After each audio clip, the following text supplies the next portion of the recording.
दुर्ग लोकसभा का एक रोचक इतिहास रहा है। यहाँ पर कुछ घटनाएं ऐसी घटी हैं जो इतिहास के पन्नों में दर्ज हो चुकी हैं। उसमें सबसे महत्वपूर्ण बात यह है कि 2019 में लोकसभा का चुनाव जीतने वाले भारतीय जनता पार्टी के प्रत्याशी विजय बघेल ऐसे पहले नेता बन गए हैं जो कि मूछ रखते हैं। मतलब मूछ वाले ये पहले सांसद हैं जिन्होंने दुर्ग लोकसभा का नेतृत्व किया। इसके पहले जितने भी चुनाव हुए हैं लगभग 70-75 सालों में, उसमें कोई भी व्यक्ति ऐसा नहीं था जो कि मूछधारी हो और जिसने दो लोकसभा का नेतृत्व किया हो। हम बात करेंगे सबसे पहले 1952 की। 1952 में वासुदेव किरोलीकर सांसद बने थे।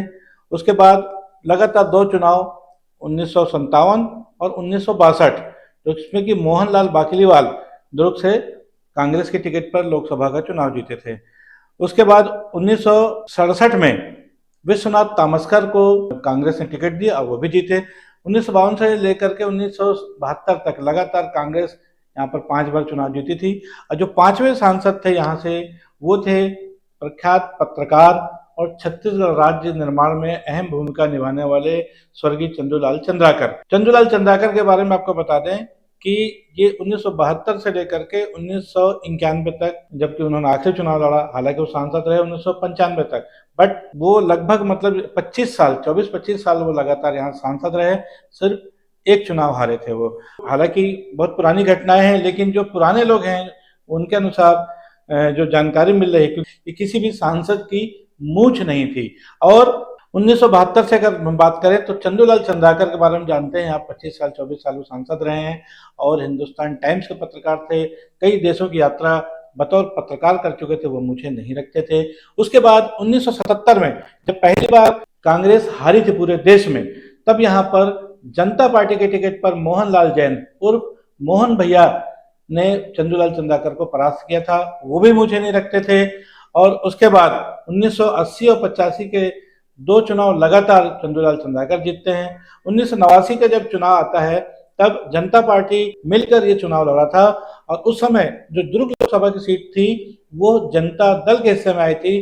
तब जनता दल ने यहाँ से पुरुषोत्तम लाल कौशिक को, जो कि पूर्व मंत्री रह चुके थे जनता पार्टी की सरकार में 1977 में, उनको दुर्ग से लोकसभा की टिकट दी थी और उन्होंने चंद्रूलाल चंद्राकर को ही हराकर ये सीट जीती थी।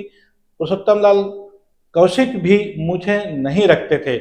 उसके बाद जब 91 का चुनाव हुआ तो फिर एक बार चंद्रूलाल चंद्राकर चुनाव जीते और वो 1995 तक थे। 1995 में उनके निधन के बाद लगभग 10-11 महीने सीट खाली थी, मध्यावधि चुनाव नहीं हुए क्योंकि नियम था ऐसा। और 1996 में पहली बार ताराचंद साहू को भारतीय जनता पार्टी की टिकट दी गई और यहीं से भारतीय जनता पार्टी के लिए एक अच्छा स्वर्णिम काल शुरू हुआ।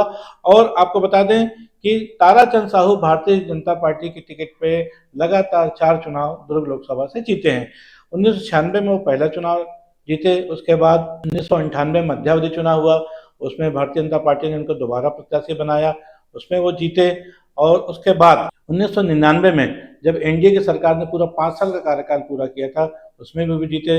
इस दौरान ताराचंद साहू ने प्यारेलाल बेलचंदन, जागेश्वर साहू और लखन साहू जैसे प्रत्याशियों को 3 चुनाव में हराया था। बहरहाल 2004 का जब चुनाव था, ताराचंद साहू का आखिरी चुनाव था, जो चौथा चुनाव था, और उसमें भी उन्होंने जीत दर्ज की। अपराजित योद्धा थे तब तक। उसके बाद जो यहाँ की राजनीतिक परिस्थितियां बदली, तब उन्होंने छत्तीसगढ़ स्वाभिमान मंच का गठन किया था। क्योंकि पार्टी से बाहर हो गए थे, पार्टी छोड़ दी थी, या कारण थे जो भी जैसे थे आप सभी जानते हैं। पार्टी से बाहर होने के बाद उन्होंने स्वाभिमान मंच के टिकट पर चुनाव लड़ा था और तब वो सरोज पांडे से चुनाव हार गए थे। ये बात 2009 की है।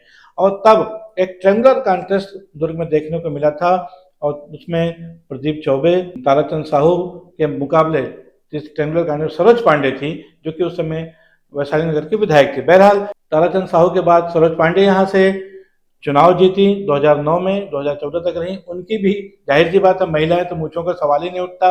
बहरहाल लेकिन 2014 में जब चुनाव हुआ, एक बार नरेंद्र मोदी का युग यहाँ से शुरू होता है, तब सरोज पांडे को दोबारा टिकट मिलती है दुर्ग से और उनके खिलाफ ताम्रध्वज साहू को कांग्रेस पार्टी पहली बार लोकसभा चुनाव मैदान में उतारी थी और उसमें उन्होंने लगभग 16,848 मतों से सरोज पांडे को हराकर ये सीट जीत ली थी। ताम्रध्वज साहू की भी मुझे नहीं रखते थे। और उसके बाद आया 2019 का चुनाव, जो कि पिछले 5 साल पहले के था, भारतीय जनता पार्टी ने पहली बार विजय बघेल पर यह दांव लगाया। और तब ये चर्चा चल रही थी कि अभी तक जितने भी सांसद हुए हैं यहाँ पर, वो बिना मूछों के, मतलब वो मूछ नहीं रखते थे।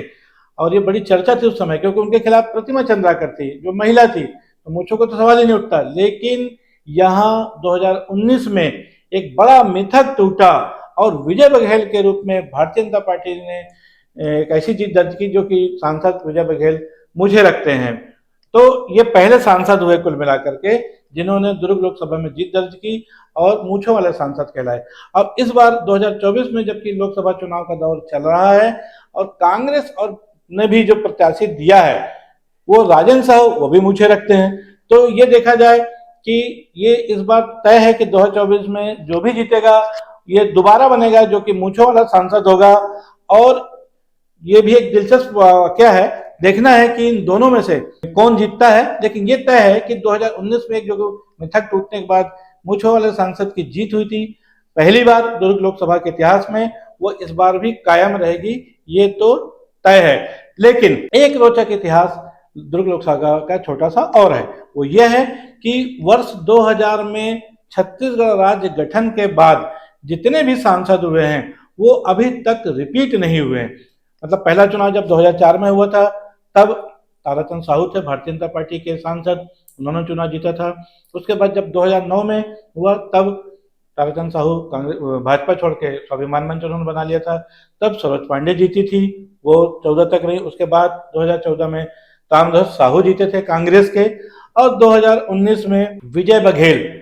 तो एक बार फिर जैसा मिथक उन्होंने 2019 में तोड़ा था और बिना मूछों वाले सांसद के बजाय पहले मूछ वाले सांसद बने थे, अब जो ये है कि जो 2024 का चुनाव है, जबकि मोदी लहर 400 सीट का जो नारा चल रहा है और एक माहौल बना हुआ है, एक बार फिर विजय बघेल पर ये निगाहें आ गई हैं कि क्या वो एक मिथक और तोड़ेंगे और राज्य गठन के बाद क्या वो ऐसे पहले सांसद बन जाएंगे जो लगातार दूसरी बार सांसद बनेंगे, लगातार दूसरी बार दुर्ग लोकसभा का प्रतिनिधित्व करेंगे। बहुत बड़ा सवाल है जिसका नतीजा 4 जून को आएगा, अब से लगभग 15 दिन बाद। लेकिन इतना तय है कि 2024 में दुर्ग लोकसभा का नेतृत्व एक बार फिर मूछों वाले सांसद करेंगे। और एक दूसरा सवाल जो महत्वपूर्ण ये है कि क्या विजय बघेल एक दूसरा मिथक भी तोड़ेंगे और ये पहले सांसद होंगे जो छत्तीसगढ़ राज्य गठन के बाद लगातार दूसरी बार सांसद बनेंगे। बहरहाल आज के लिए बस इतना ही। हमारा ये विश्लेषण आपको कैसा लगा इस पर अपनी राय अवश्य दें और हमारी खबर को लाइक करें, हमारे चैनल को सब्सक्राइब करें। कल फिर मिलेंगे किसी ऐसी ही चुनावी विश्लेषण या चुनावी खबर के साथ। तब तक के लिए दीजिए इजाजत। जय हिंद, जय भारत, जय छत्तीसगढ़। मैं हूं बीडी निजामी और आप देख रहे हैं न्यूज़ T20।